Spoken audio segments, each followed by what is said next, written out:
ഇതെല്ലാം പാട് റാഹത്തല്ലേ. പിന്നെ എനിക്കിങ്ങനെ ഇടയ്ക്കിടയ്ക്ക് തോന്നുന്ന ഒരു ഒരു ഒരു സംഭവമാണ്. പലപ്പോഴും ഞാനിങ്ങനെ ചിന്തിച്ച് നോക്കിയാണ്, എനിക്ക് മാത്രമാണോ ഈ പടച്ചോൻ ഓരോ പ്രശ്നങ്ങൾ തരുന്നത് അല്ലേ? ഒന്ന് കഴിഞ്ഞാൽ അടുത്ത ക്യൂ നിൽക്കുക, ട്രെയിനിൻ്റെ ബോഗി പോലെ ഒന്ന് കഴിഞ്ഞാൽ അടുത്ത് ഇങ്ങനെ വരി വരിയായിട്ട് വരാൻ നിൽക്കണം.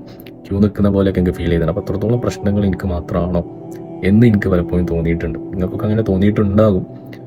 സത്യത്തിൽ അങ്ങനെയാണോ? നമുക്ക് മാത്രമാണോ വലിയ പ്രശ്നങ്ങളുള്ളത്? നമ്മളെക്കാൾ താഴ്ന്നവരിലേക്ക് നോക്കുമ്പോൾ നമ്മൾക്കൊന്നും ഒരു പ്രശ്നങ്ങളല്ല.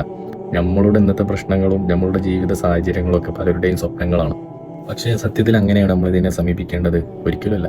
ഖുർആനിൽ പറഞ്ഞിട്ടുണ്ട്, ഒരു മനുഷ്യന് കഴിയുന്ന രൂപത്തിലുള്ള പ്രയാസങ്ങൾ അല്ലെങ്കിൽ അവനെ കൊണ്ട് ഹാൻഡിൽ ചെയ്യാൻ കഴിയും, അല്ലെങ്കിൽ മാനേജ് ചെയ്യാൻ കഴിയും, ആ രൂപത്തിലുള്ള സംഭവങ്ങൾ അവനക്ക് അള്ളാഹു കൊടുക്കുള്ളൂ എന്നാണ്.